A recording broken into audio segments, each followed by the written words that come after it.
Welcome to St. Louis on the Air. I'm Don Marsh. Cigna Health Insurance is acquiring Express Scripts of St. Louis. It is a very big deal worth $67 billion. Joining me in studio is Stephen Howard, Assistant Professor for Health Management and Policy at St. Louis University's College for Public Health and Social Justice. Stephen, thank you so much for being with us. Thanks for having me here, Don. What do you make of this deal? Well, while it was a surprise to us locally, I think it's part of a national trend, and we shouldn't have been caught off guard by it. You say it's a surprise. Chancellor Tom George of the University of Missouri St. Louis shares some real estate out in North County there with Express Scripts. He, too, caught off guard. Right. I was a bit surprised. Not that something like this could eventually happen, but it was sprung on us, and trying to get my arms around it and trying to understand. I was happy to hear that they want to maintain the Express Scripts presence, which is split between our campus and on the other side of Route 70. So that part I was happy to hear, and they're not trying to relocate Express Scripts itself. That's Tom George, the Chancellor at the University of Missouri St. Louis. Now back to Stephen Howard. Yeah, people were caught off guard, and everyone seems to feel that the facility certainly is going to remain here. Right, and that's encouraging. Of course, they've been great partners for all of us in the community, including at St. Louis University. They hire our students. They send their employees to be students in our executive programs. It's been a great symbiotic relationship. What does this deal mean to Express Scripts and to Cigna? Mm-hmm. Well, I think for Express Scripts, one of the key things that they'll have is potentially expanded reach, as a partnership with Cigna can grow them into a lot of the existing Cigna accounts that perhaps they were not able to have before. Aren't they likely to lose some accounts, too, because Cigna's competitors are likely to pull away?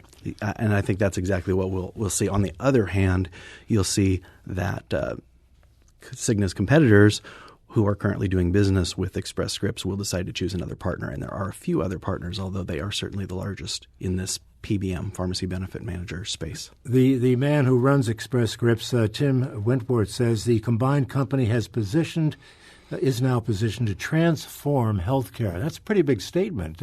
What do you think he means by that? Well, I think we're seeing healthcare transformed all around us regardless. This is just the first.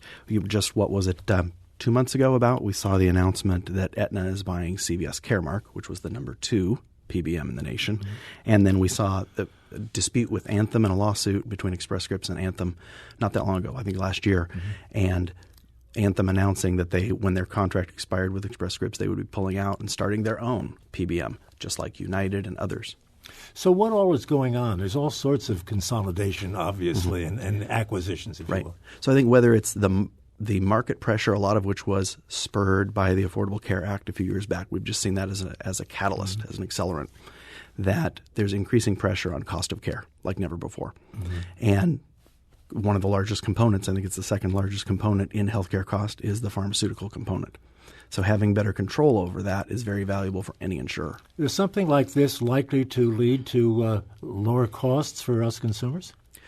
It has the potential to. So I'll remain optimistic at this point.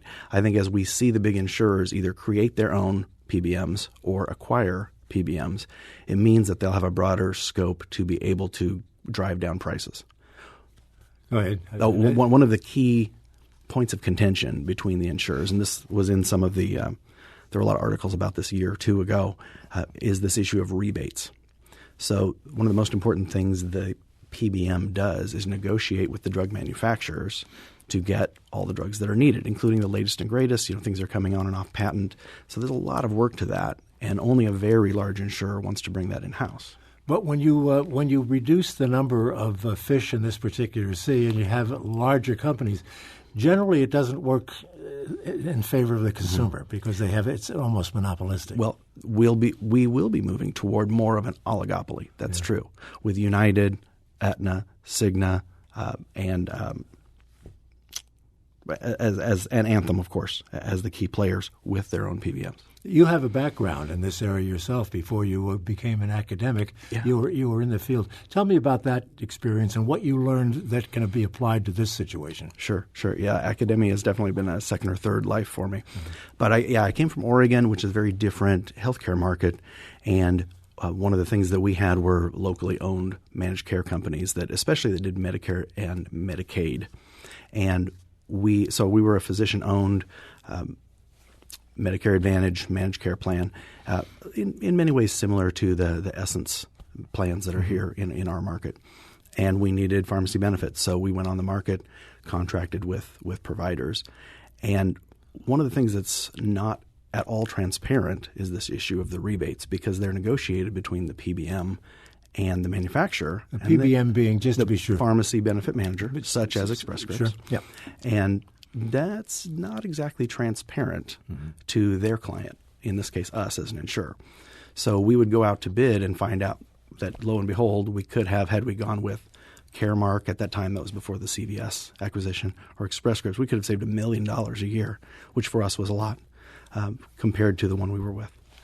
The idea of maybe losing some of its clients, Express Scripts, that is, would perhaps indicate that some jobs might be lost. If you're losing income, changes have to be made. Would you buy into that at all? Well, I think while there's that pressure, there's the counterbalance of the opportunity to pick up new ones. I'm not worried about that at this point, because I think there will be adjustment in the market, but I'm not worried about that being a reduction in our local presence. Of course, we might anticipate that some of the leadership positions won't need to be as redundant, perhaps, and so that's the only thing I would worry about. Yeah, they talk about redundancies and synergies and all that sort of thing. It's a classy way of saying, I guess, we're gonna fire some people. Well, and they've committed that it won't be many, and I don't see a need for many. I really see that Cigna will need all the capabilities that Express Scripts can bring to the table. And that would be because one is an insurance company and the other is the pharmaceutical management firm. So there's not going to be that much redundancy. No, I would not see that. And one of the key benefits to Cigna that you asked about earlier is the data powerhouse that is Express Scripts.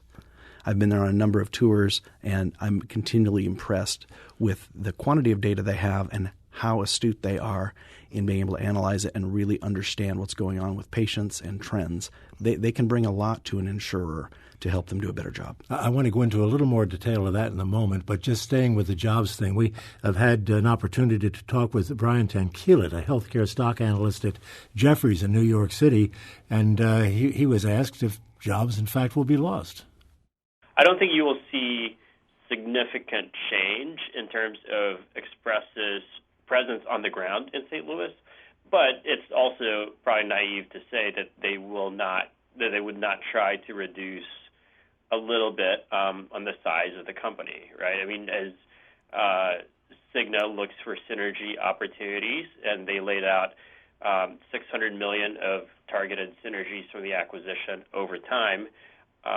Some of that will obviously have to come in the form of staff reductions. So eventually I think you will see some of that. But for the most part, I would say that Cigna's intention is to keep Express Scripts in St. Louis. I mean, they have the head office there, obviously. They have some mail facilities there. They have some call centers in the area. So I think those are operations that will need to remain in St. Louis. Pretty much in line with exactly what you were saying. Right, I would agree with him. Yeah. Now, getting back to this massive data that Express Scripts have, tell me a little bit more about how a Cigna would use this. So Cigna will have data on claims for their own members, right? And that'll be everything from if you went to a physician office last week, if I went to the hospital, last night, they would tend to have this. Now, a lot of times their data can be a little bit older, because they're waiting for a claim to be submitted and processed. The pharmaceutical claims can even be a little more rapid because they're fulfilled more quickly, paid more quickly. And so that data is highly actionable. It would seem to me then, with this additional data that Cigna might have, it could be used contrary to the interest of consumers. I mean, it might see some things there that would cause the rates to rise. Well, I think that's where regulation will be important. What's allowed. I think about it specifically from their ability to actually manage the health of a population. Their drivers are to keep the cost of care down. To do that, you need to reduce unnecessary utilization, help people stay on maintenance drugs, right, so that they don't have adverse side effects, wind up in the emergency department and then inpatient.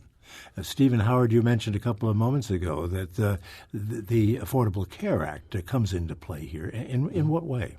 Well, I think we saw this as a spurring all of this activity just a few years ago because there was the need to be able to expand. And so some of these carriers that we're talking about have covered Medicaid, depending on the state.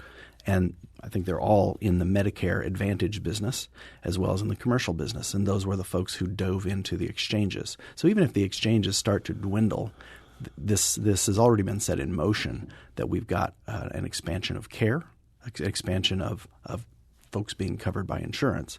And that brings with it the need to just better reduce costs. From your vantage point, looking at this transaction, which is probably not going to be finalized for several months, good thing or bad thing? Too early to say. I could see it go either way. Again, I'll say I'll be optimistic, although it moves us a little bit more toward an oligopoly. I see it as a vertical integration of services that can be useful for the consumer. If it means that under my Cigna insurance that they have better data on me, they can reach out to me when their predictive analytics tools tell them, oh, I'm about ready to have a problem. They may know it before I do and be able to intervene and help me. Is there anything we can look at, any past transactions amongst companies that would give us a hint as to which way it's likely to go? Most of this is so new, I think that's hard to say. There are certainly other mergers that we've seen, like between the physician, outpatient space, and inpatient. Those have not yielded, like over the 90s and 2000s, have not yielded all the benefits that were proposed. What else? Our time is winding down, but what else should the public know about this that would be important that we haven't mentioned? I think just that this is a time that we increasingly have data, including consumer data in the market. So take the opportunity, if you have the ability to shop your insurance, shop and see who's out there. Let's see if Cigna costs can go down. They'll be more competitive. United, when they transitioned to their own pharmacy benefit manager, they swore they would be passing on these rebates that now they are capturing, not a PBM like Express Scripts, that they would pass those on to the consumer. So let's see if that proof materializes. Well, sometimes corporate promises don't mean much. I recall when InBev came in and promised no jobs would be lost in St. Louis, and lo and behold, 2,000 jobs were lost over at the brewery. Now, it is certainly a lot more cost-effective to have a workforce here than in Connecticut. I mean, we know that. So hopefully that works in our favor. Yeah, that's where Cigna is headquartered. That's where maybe some executives might wind up. But I could see that this big plant out here is not going anyplace. I would not anticipate that, no. Professor Stephen Howard, thank you so much for being with us and helping us understand this transaction a little bit better. Pleasure, He's with Don. St. Louis University's College for Public Health and Social Justice. This is St. Louis on the Air on St. Louis Public Radio, 90.7 KWMU.